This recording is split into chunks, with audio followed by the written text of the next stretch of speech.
when we're dealing in absolutes, like, oh, well, they always, they never, those absolutes are usually a sign that we are not seeing reality. This is such a big point.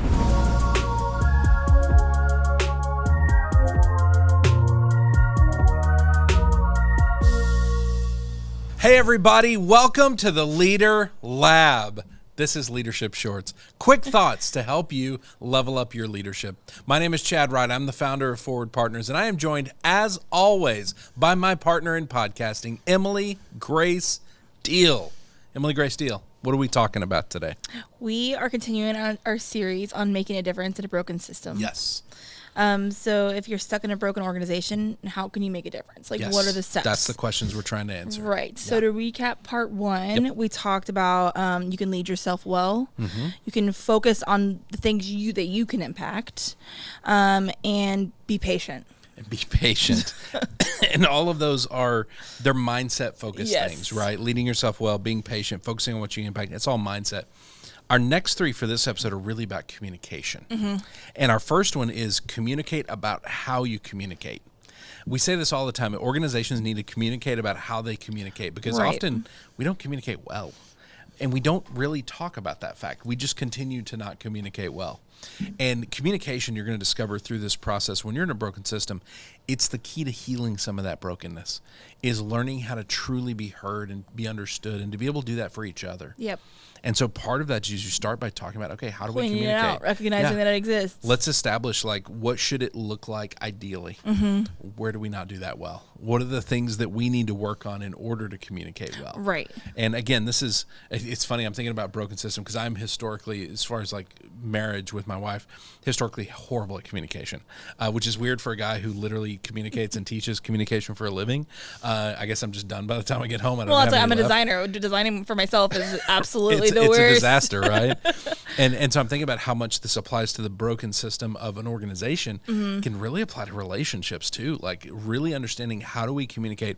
What are the pitfalls? What are the ways that we communicate really well? What are the ways that we don't? One of the things I've noticed with my wife is we communicate so effectively via text.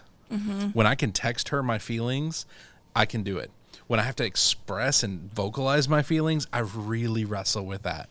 And so it's communicating about how we communicate. Yeah. How can we do this better? Knowing that for yourself so you can then communicate it to somebody else too is like crazy important. Yes, it really, really is. I love that. The second one, so communicate about how we communicate. The second one there is avoid absolutes. So much seems, when we get stressed out, things become black and white.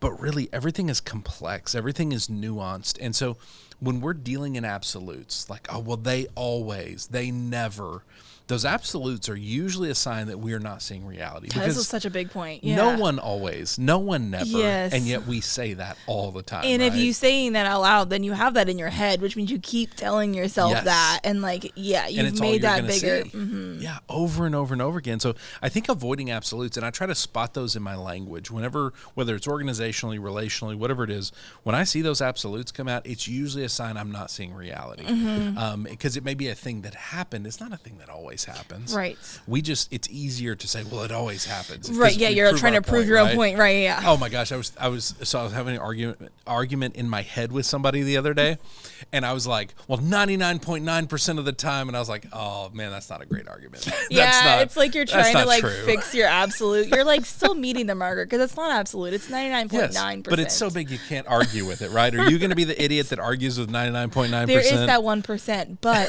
here or whatever point, whatever. We're not going to talk about math. I don't do math. Not on this show. Not ever. My high school algebra teacher will attest to that. So I think avoiding those absolutes, embracing complexity, embracing nuance, because if you are in a broken system, there's a lot of complex reasons it's broken. Definitely. Those solutions are not going to be simple. They're going to be complex themselves. And I think the last piece when it comes to communication, we've got to understand gossip, rumors, and negativity are absolutely toxic. They are destructive forces.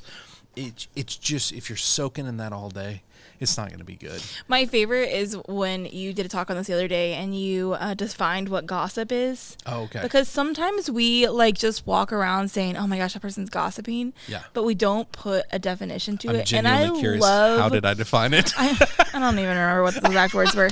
But it was great. My favorite is that when you are able to be like, okay, let's define what this means we all agree. And I think that's important for a lot of these things, because even when you say like that's what we're doing for communicate.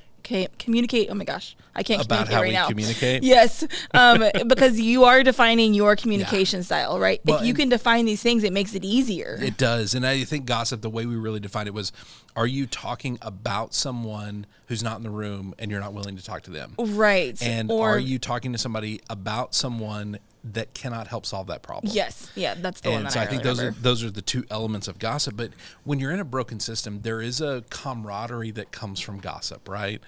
We all see how terrible this place is, and you're just sitting griping about it all day. I was in a business one time and I could not, I was there for like 3.5 years. It was a rough period of my life because everybody was content to sit around, make the minimum that was available to them in terms of money. It allowed them to just sit around all day and complain. Yeah. And just complain about the business, and I can't believe it's like this. I can't sit in that. Like, that's bad. That drags you down. And so yes. Well, and I think one of the hard things about leaving a job in any way is that you have the safety, right? And if you've all created this, well, at least we like each other and we can talk about this terrible place that we're at. We know it's terrible, but it's a known terrible. You made it right? this like safety of terribleness that you don't want to leave. Yeah, absolutely. So I think that's a really good one. Like, if you're soaking in negativity all day, you're not going to end up in a good spot. You're not fixing the brokenness of the system by adding more brokenness into it. Right. So I think that's something we've got to work on. So leaders, let's talk next steps. If you are kind of trapped in a broken system, whether it's relationally or in an organization, that first piece, communicate about how you communicate. This is one of the fundamental foundations of that organization getting better, is learning to communicate. And the only way you can do that is by talking about how you do it. How do we do it well? How do we need to do it better? And establishing those agreements and those definitions of things. When we talk about gossip, what do we mean by gossip? So communicate about how you can communicate. Avoid absolutes. Make sure never is not in your vocabulary. Make sure always is not in your vocabulary. Make sure you're not saying these things that just, it takes complex, nuanced things and boils them down to one simple binary choice or binary viewpoint. Because usually what you're doing there is you're not seeing truth. If you can't see truth, you're not going to be able to fix the system. And the last piece is gossip, rumor, and negativity are going to kill you. They just are. They're going to kill any hope you have of showing up as a healthy leader, of truly making a difference. And that first one we talked about, impact what you can impact.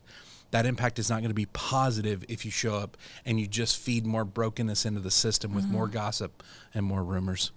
I love this series. I can't wait to kind of continue on with this with part 3. We've got one last part for y'all. But if people want to send us questions, if they're trapped in a broken system and want us to help them navigate that, where do they send that to? To lab@forwardpartners.net. Lab@forwardpartners.net. And we are constantly putting out content on LinkedIn, Facebook, Instagram. Where do they find us on those platforms? @ForwardPartner. @ForwardPartner. Thank you so much for this conversation. Thank you. John, thank you for producing, and thank you for watching and listening, and more importantly, sharing. Send this to somebody that's stuck in a broken system. It will mean the world to them. We'll see you next time right here in the Leader Lab for Leadership Shorts.